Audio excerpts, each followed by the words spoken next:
ಮೂಡಾ ಪ್ರಕರಣಕ್ಕೆ ಸಂಬಂಧಪಟ್ಟಂತೆ ಸಿಎಂ ಸಿದ್ದರಾಮಯ್ಯ ಅವರಿಗೆ ಒಂದು ಮಹತ್ವದ ದಿನ ಅಂತಾನೆ ಹೇಳಬಹುದು. ಈಗ ಯಾಕಂದರೆ ಸಿಎಂ ಸಿದ್ದರಾಮಯ್ಯರಿಗೆ ಈಗ ಟೆನ್ಷನ್ ಹೆಚ್ಚಾಯಿತು ಎನ್ನುವಂತಹ ವಿಚಾರ. ಮೈಸೂರಿನ ಒಂದು ಮೂಡಾ ಹಗರಣ ಏನಿದೆ ಅಥವಾ ಪ್ರಕರಣ ಏನಿದೆ ಅದಕ್ಕೆ ಸಂಬಂಧಪಟ್ಟ ಹಾಗೆ ಸಿಎಂ ಸಿದ್ದರಾಮಯ್ಯ ಅವರ ಹೆಸರು ಕೇಳಿಬಂದಿತ್ತು, ಅವರ ಪತ್ನಿ ಹೆಸರು ಕೂಡ ಕೇಳಿಬಂದಿತ್ತು. ಅಕ್ರಮವಾಗಿ ನಿವೇಶನಗಳನ್ನು ತೆಗೆದುಕೊಂಡಿದ್ದಾರೆ ಅಂತ ಈಗ ಮತ್ತಷ್ಟು ಟೆನ್ಷನ್ ಹೆಚ್ಚಾಗ್ತಾ ಇದೆ. ಇಂದು ಕೋರ್ಟ್ಗೆ ಮೂಡಾ ಫೈನಲ್ ರಿಪೋರ್ಟನ್ನು ಸಲ್ಲಿಸ್ತಾ ಇದೆ.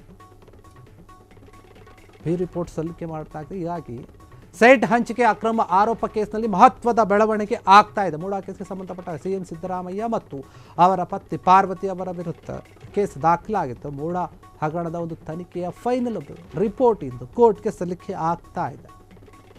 ಜನಪ್ರತಿನಿಧಿಗಳ ವಿಶೇಷ ಕೋರ್ಟ್ಗೆ ಅಂತಿಮ ವರದಿ ಸಲ್ಲಿಕೆ ಆಗ್ತಾ ಇದೆ. ಇಂದು ಲೋಕಾಯುಕ್ತ ಪೊಲೀಸರು ಎಲ್ಲ ರೀತಿಯ ಸಿದ್ಧತೆಯನ್ನು ಮಾಡಿಕೊಂಡಿದ್ದಾರೆ. ಅರ್ಜಿ ಸಲ್ಲಿಸೋಕೆ, ರಿಪೋರ್ಟನ್ನು ಸಲ್ಲಿಸೋಕೆ ಕೋರ್ಟ್ ನೀಡಿದ ಆ ಡೆಡ್ಲೈನ್ ಪ್ರಕಾರ ಡಿಸೆಂಬರ್ 18ರಂದು ರಿಪೋರ್ಟ್ ಸಲ್ಲಿಕೆ ಆಗ್ತಾ ಇದೆ. ಇದೇ ವೇಳೆ ಸ್ನೇಹಮಯಿ ಕೃಷ್ಣ ಅವರ ಒಂದು ಅರ್ಜಿ ವಿಚಾರಣೆ ಕೂಡ ನಡೆಯಲಿದೆ ಅಂತ ಹೇಳಲಾಗ್ತಾ ಇದೆ. ಮೈಸೂರು ಲೋಕಾಯುಕ್ತ ಪೊಲೀಸರು ತನಿಖೆ ಪೂರ್ಣಗೊಳಿಸಿ ಅಂತಿಮ ವರದಿಯನ್ನು ಸಿದ್ಧಪಡಿಸಿದ್ದಾರೆ. ಮೂಡಾ ಕೇಸ್ 50-50 ಅನುಪಾತದಲ್ಲಿ ಸೈಟ್ ಹಂಚಿಕೆಯಲ್ಲಿ ಏನಾಗಿತ್ತು, ಅಕ್ರಮ ಆಗಿತ್ತು, ಅಕ್ರಮ ನಡೆಸಿದೆ ಎಂಬ ಆರೋಪದಡಿ ಈ ಕೇಸ್ ದಾಖಲಾಗಿತ್ತು. ಸ್ನೇಹಮಯಿ ಕೃಷ್ಣ ದೂರು ಕೊಟ್ಟಿತ್ತು. ಪಾರ್ವತಿ ಅವರಿಗೆ 14 ಸೈಟ್ಗಳನ್ನು ಅಕ್ರಮವಾಗಿ ಹಂಚಿಕೆ ಮಾಡಲಾಗಿದೆ ಎನ್ನುವಂತಹ ಆರೋಪ ಕೂಡ ಕೇಳಿ ಬಂದಿತ್ತು. ಈ ಹಂಚಿಕೆ ಮಾಜಿ ಮೂಡಾ ಆಯುಕ್ತ ದಿನೇಶ್ ಕುಮಾರ್ ಅವರ ಒಂದು ಅವಧಿಯಲ್ಲಿ ನಡೆದಿದೆ ಎನ್ನುವಂತಹ ಆರೋಪ.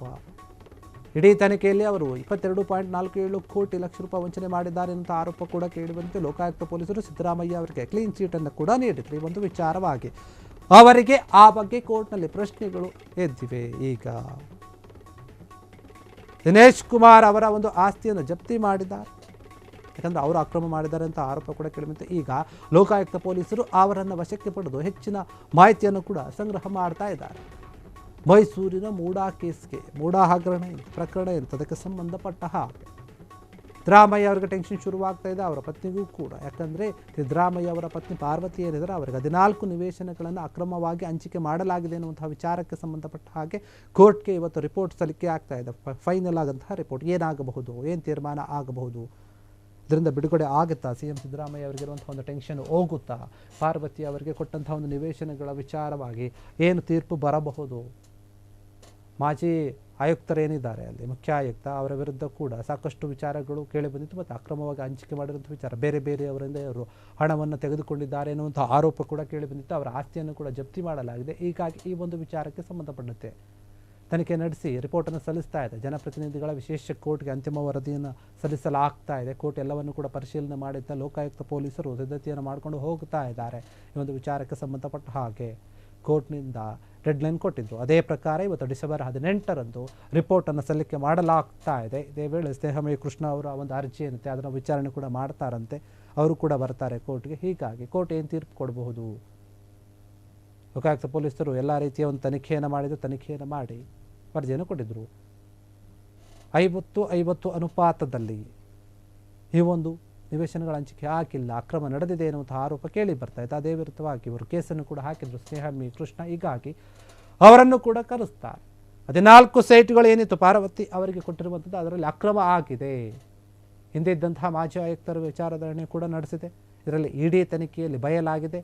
22.47 ಲಕ್ಷ ಅಂದರೆ ಕೋಟಿ ರೂಪಾಯಿಯನ್ನು ವಶಕ್ಕೆ ಪಡೆದುಕೊಂಡಿದ್ದಾರೆ, ಜಪ್ತಿ ಮಾಡಿಕೊಂಡಿದ್ದಾರೆ. ಲೋಕಾಯುಕ್ತ ಪೊಲೀಸರು ಸಿದ್ದರಾಮಯ್ಯ ಅವರಿಗೆ ಕ್ಲೀನ್ ಚೀಟ್ ಕೂಡ ನೀಡಿರುವ ಒಂದು ವಿಚಾರವಾಗಿ ಅವರ ಕೈವಾಡ ಏನೂ ಇಲ್ಲ ಅಂತ ಹೇಳಿ ಈಗ ಇದಕ್ಕೆ ಸಂಬಂಧಪಟ್ಟ ಹಾಗೆ ಪ್ರಶ್ನೆ ಮಾಡಿದರು. ಏನಾಗಬಹುದು ಕೇಸ್ ಈ ಒಂದು ವಿಚಾರದಲ್ಲಿ, ಯಾರ ಅಕ್ರಮ ಇದೆ ಸರಿಯಾಗಿ ಅವರಿಗೆ ಶಿಕ್ಷೆ ಆಗಬೇಕು. ಹೀಗಾಗಿ ದಿನೇಶ್ ಕುಮಾರ್ ಏನಿದ್ದಾರೆ ಅವರ ಆಸ್ತಿಗಳನ್ನು ಕೂಡ ಜಪ್ತಿ ಮಾಡಿದ್ದಾರೆ. ಬೇರೆಯವರಿಂದ ಇವರು ಹಣ ತೆಗೆದುಕೊಂಡಿದ್ದಂಥ ವಿಚಾರ ಕೂಡ ಈಗ ಬಯಲಿಗೆ ಬಂದಿತ್ತು. ಈಗ ಲೋಕಾಯುಕ್ತ ಪೊಲೀಸರು ಅವರನ್ನು ವಶಕ್ಕೆ ಪಡೆದು ಹೆಚ್ಚಿನ ಒಂದು ಮಾಹಿತಿಯನ್ನು ಕೂಡ ಸಂಗ್ರಹಣೆ ಮಾಡ್ತಾ ಇದ್ದಾರೆ. ಕ್ಷಣ ಕ್ಷಣದ ಸುದ್ದಿಗಳಿಗಾಗಿ ಫ್ರೀಡಂ ಟಿವಿ ಸಬ್ಸ್ಕ್ರೈಬ್ ಮಾಡಿ, ಲೈಕ್ ಮಾಡಿ ಹಾಗೂ ಫಾಲೋ ಮಾಡಿ. ಹೊಸ ಸುದ್ದಿಗಳ ನೋಟಿಫಿಕೇಶನ್ಗಾಗಿ ಬೆಲ್ ಐಕಾನ್ ಮೇಲೆ ಕ್ಲಿಕ್ ಮಾಡಿ.